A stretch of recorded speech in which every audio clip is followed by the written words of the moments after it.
back together now. What's your vision?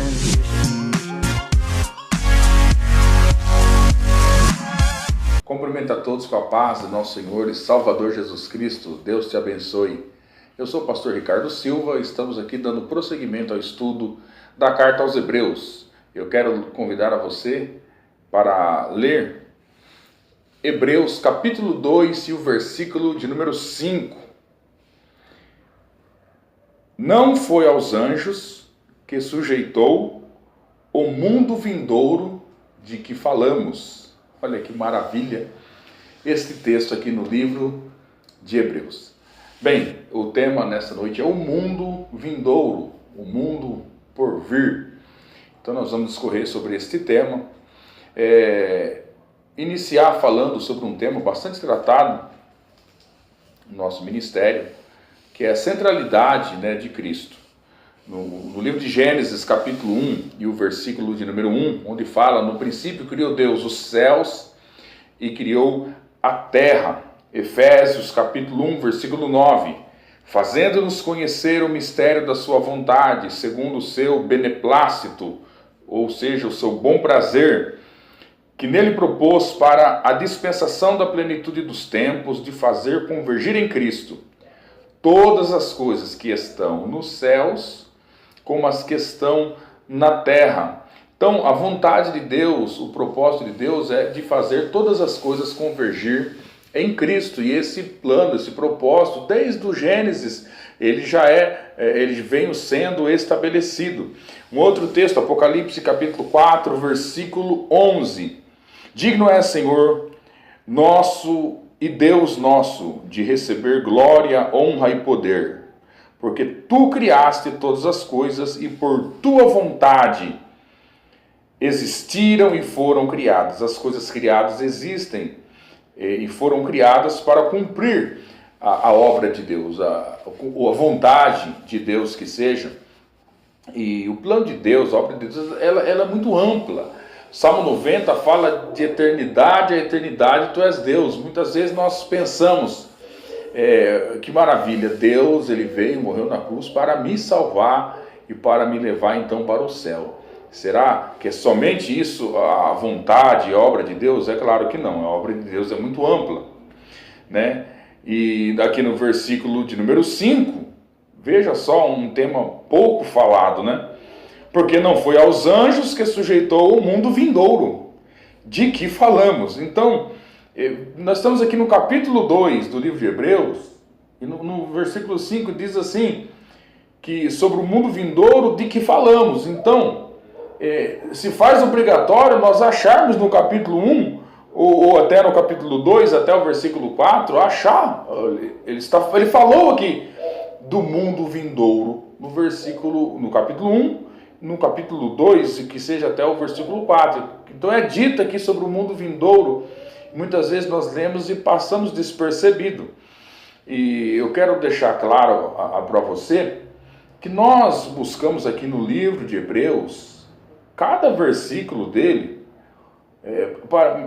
a impressão que se dá é que é um tema, E nós interpretamos cada versículo do livro de Hebreus com o todo das Escrituras Sagradas, para nós então pudermos extrair a verdade plena da palavra de Deus. Então o que nós vamos fazer com esse versículo? Jogar ele nas Escrituras Sagradas, no todo das Escrituras Sagradas. Vamos falar então sobre o livro de Hebreus, e aqui no versículo de número 5, sobre o mundo vindouro. Olha que maravilha.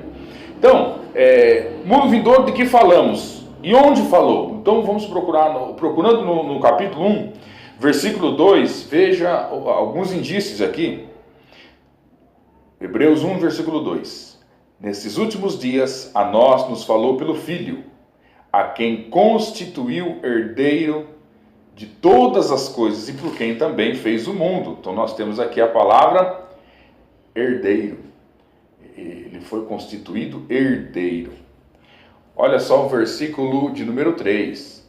Sendo ele o resplendor da sua glória e a expressa imagem do seu ser, sustentando todas as coisas pela palavra do seu poder.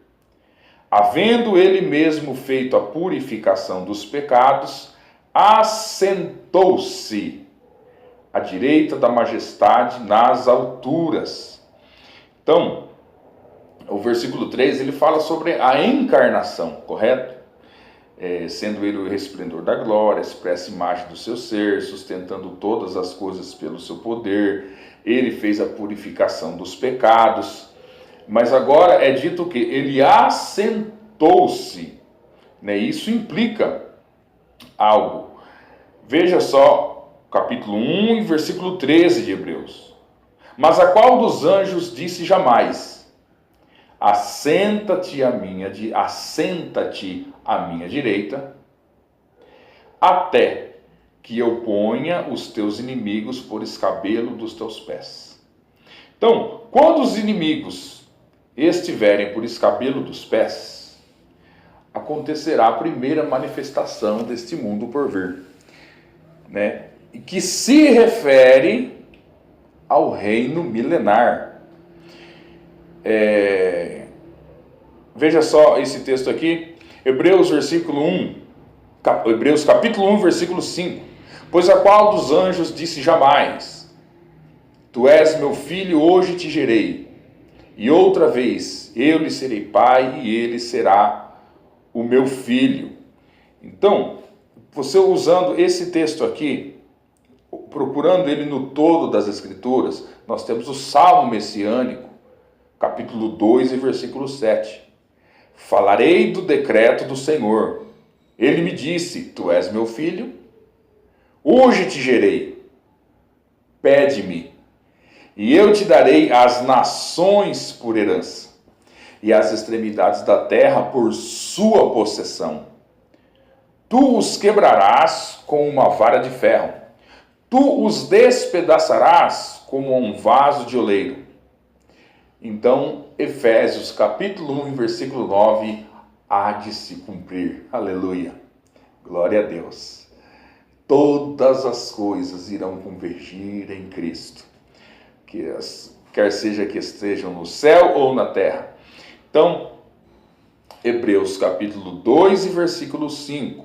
Porque não foi aos anjos que sujeitou o mundo vindouro de que falamos.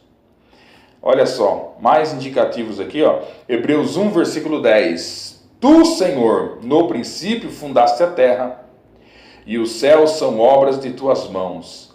Eles perecerão, mas tu permaneces. Todos eles, como roupa, envelhecerão, e qual um manto os enrolarás, e como roupa se mudarão. Mas tu és o mesmo, e os teus anos não acabarão. Amém?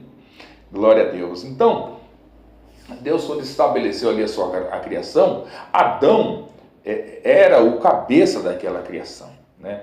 Agora, era para ele ser o cabeça, né, dessa criação. Agora entenda, veja só esse texto aqui de Romanos 8 e o versículo 20.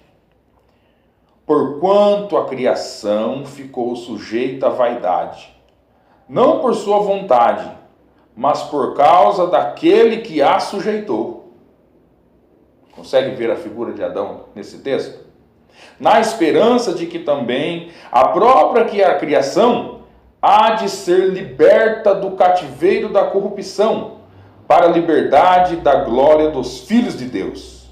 Porque sabemos que toda a criação conjuntamente geme e está com dores de parto até agora, né?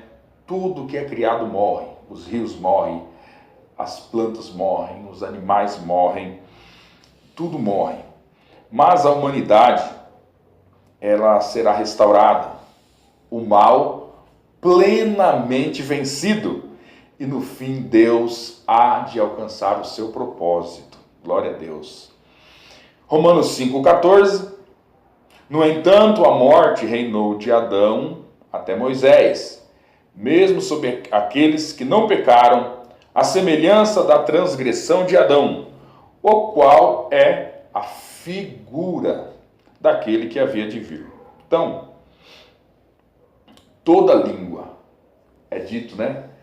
Toda língua confessa, todo joelho se dobrará, toda língua confessará que Jesus Cristo é o Senhor para a glória de Deus Pai.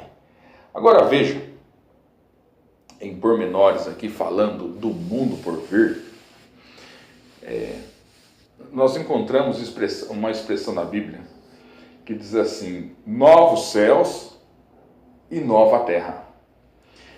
E novos céus e nova terra, você vai encontrar essa expressão de contexto e contexto no livro de Isaías e no livro de Apocalipse.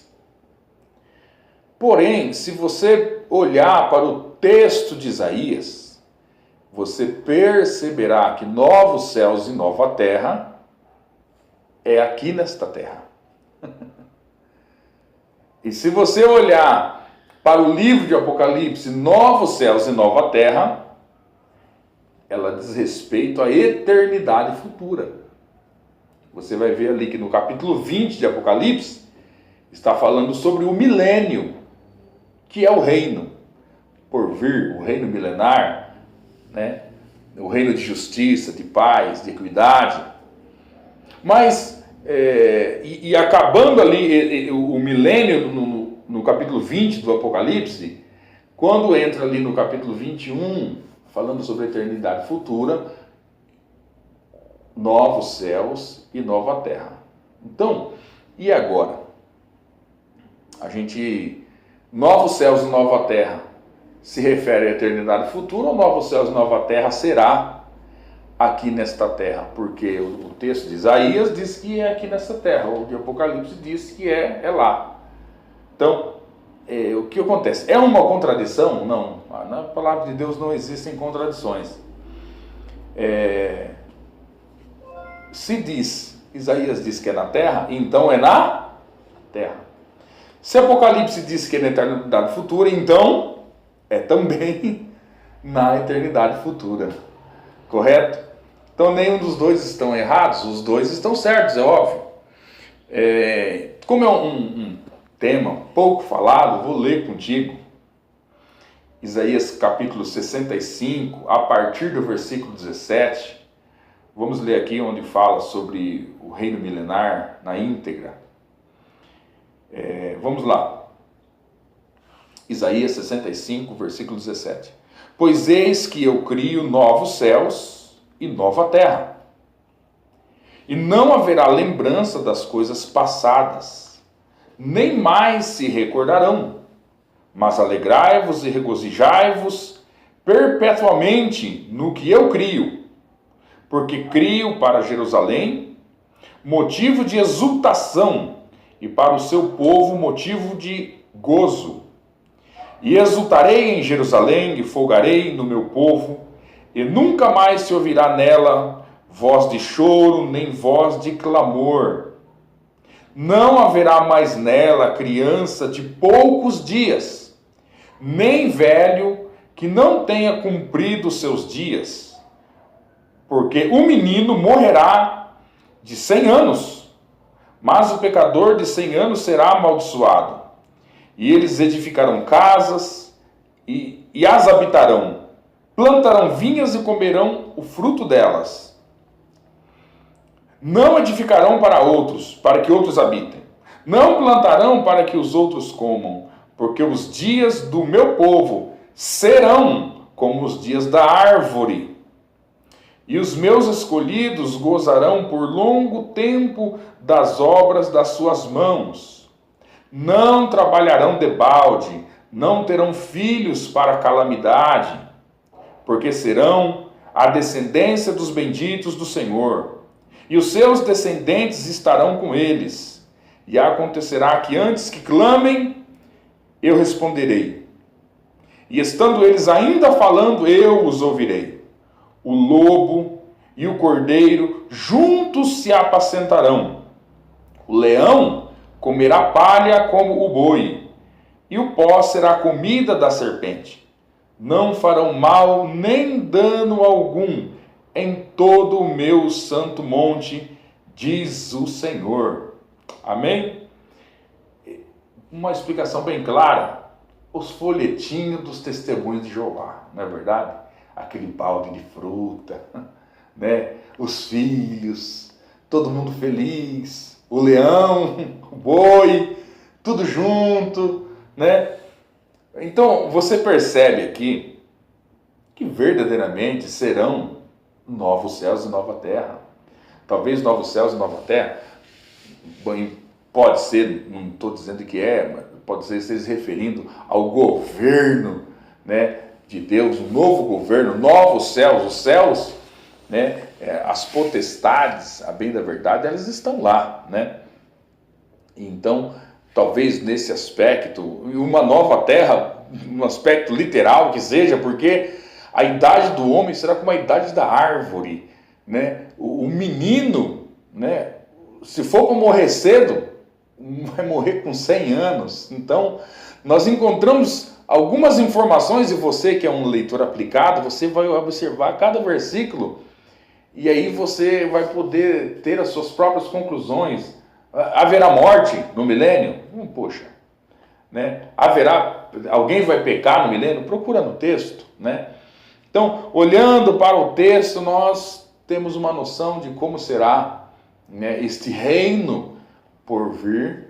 Se tratando aqui, fica bem claro que será na terra, e a bem da verdade, Jesus volta, Jesus vem, estabelece o seu reino, né, coloca os pés no Monte das Oliveiras, se eu não me engano, essa profecia está no livro de Zacarias, né, e então ali Satanás é preso por 1000 anos, e você vai encontrar essa informação em Apocalipse capítulo 20, né, e então ali ele reinará, né? Os vencedores terão como que um galardão, eles reinarão com Cristo durante essa época do milênio, novos céus e nova terra. Se tratando aqui do livro de Isaías, porém, Apocalipse capítulo 21, você abra a sua Bíblia aí na sua casa, veja, Apocalipse capítulo 20, fala sobre o milênio, né? Encerrando o milênio ali, Satanás foi solto, ele ainda vai levar um montão de gente com ele no final do milênio. Aí depois de fato ele é preso e lançado ali no lago que arde com fogo e enxofre, e onde já estão a besta e o falso profeta, a morte, o inferno, serão lançados tudo lá. E aí é o fim do milênio, o fim de mais uma dispensação. E o capítulo 21, ele se inicia assim, ó, versículo 1. E vi um novo céu e uma nova terra. Então, ficou bem claro isso, né? Para Isaías, novo céu e nova terra é aqui. Para o Apocalipse, novo céu e nova terra diz sobre a eternidade futura. E vi um novo céu e uma nova terra, porque já se foram o primeiro céu e a primeira terra, e o mar já não existe. E vi a santa cidade, a nova Jerusalém, que descia do céu da parte de Deus, adereçada como uma noiva ataviada para o seu noivo. E ouvi uma grande voz, vinda do trono, que dizia: Eis o tabernáculo de Deus, eis que o tabernáculo de Deus está com os homens, pois com eles habitará, e eles serão o seu povo, e Deus mesmo estará com eles. Ele enxugará de seus olhos toda lágrima. Não haverá mais morte, nem haverá mais pranto, nem lamento, nem dor, porque já as primeiras coisas são passadas. E o que estava sentado sobre o trono disse: Eis que faço nova todas as coisas. E acrescentou: Escreve, porque estas palavras são fiéis e verdadeiras. Disse-me ainda: Está cumprido, eu sou o Alfa e o Ômega, o princípio e o fim. A quem tiver sede de graça, lhe darei a beber da fonte da água da vida. Aquele que vencer, herdará todas as coisas, e eu serei o seu Deus, e ele será o meu filho. Como diz o louvor da harpa, né? Céus e terra hão de ser a mesma grei, né? Tudo vai convergir em Cristo. Seremos atraídos para Deus através de uma consciência, por ter conhecido. Nós estivemos ali vimos o seu reino, a manifestação do seu reino. Glorificar a Deus se dá em conhecer a Deus, como fala lá em João, capítulo 17, de 1 a 3, né? Bom, depois dessa explanação, veja se o texto fica claro para você. Porque não foi aos anjos que sujeitou o mundo vindouro, de que falamos, mas em certo lugar alguém testificou o que é o homem para que dele se lembre, ou o filho do homem para que o visites. Fizeste por um pouco menor que os anjos, de glória e de honra o coroaste. Todas as coisas sujeitaste debaixo dos seus pés. Ora, visto que sujeitou todas as coisas, mas nada deixou que não lhe fosse sujeito. Mas agora ainda não vemos todas as coisas sujeitas a ele. Vemos, porém, aquele que foi feito um pouco menor que os anjos, Jesus, coroado de glória e honra, por causa da paixão da morte, para que pela graça de Deus provasse a morte por todos. Convinha que aquele para quem são todas as coisas e por meio de quem tudo existe, em trazendo muitos filhos à glória, aperfeiçoasse pelos sofrimentos o autor da salvação deles. Amém? Então o escritor aqui, ele explica através da Bíblia, comparando o início com o fim, o mundo criado e o mundo por vir. Então, o Salmo de número 8. Quando contemplo os teus céus, obra dos teus dedos, a lua, as estrelas que estabeleceste, que é o homem para que dele se lembre, o que é o filho do homem para que o visites, contudo pouco abaixo de Deus o fizeste, de glória e honra coroaste, desse-lhe domínio, está falando sobre Adão, isso aqui é Davi pensando, né? Desse-lhe domínio sobre todas as obras das tuas mãos, tudo puseste debaixo dos seus pés, todas as ovelhas e bois, assim como animais do campo, as aves do céu, os peixes do mar, tudo que passa pelas veredas dos mares. Ó Senhor, Senhor nosso, quão admirável é o teu nome em toda a terra. Então, por um momento, Davi, ele olhou ali, né, Gênesis 1:26, ali fala que toda a criação, aí então Adão, ele era para dominar, era para sujeitar toda a terra. Salmo número 8, Davi então ele vai dizer, mas que é o homem para que dele se lembre, o que é o homem para que o visite? O Senhor fizeste um pouco abaixo que Deus. Veja que aqui ele diz, Davi ainda fala um pouco abaixo que Deus, ou seja, tudo estaria debaixo ali, mas ele olha assim, mas o que é o homem? Ele não vê esse domínio no homem, ele acaba dizendo, como admirável é o teu nome sobre toda a terra, mas ele faz um questionamento, e no livro de Hebreus capítulo 2, vai dizer, alguém um dia disse, o que é o homem para que dele se lembre, o que é o homem para que o visites, e ele de fato vai dizer que este homem nós não vemos, este domínio, esse domínio de Adão, do homem, nós não vemos, mas nós vemos Cristo, amém? Porque foi a ele que este mundo foi sujeito. Então, aqui, Atos capítulo 5, versículo 30, né? O Deus de nossos pais ressuscitou a Jesus, o qual vos mataste, suspendendo no madeiro. Sim, Deus com a sua destra o elevou a Senhor e Rei, né? Para dar a Israel o arrependimento e a remissão dos pecados. Amém? Então, Senhor e Rei. Glória a Deus. Ele, Jesus. Amém? Tudo irá se convergir nele. Deus te abençoe em nome de Jesus.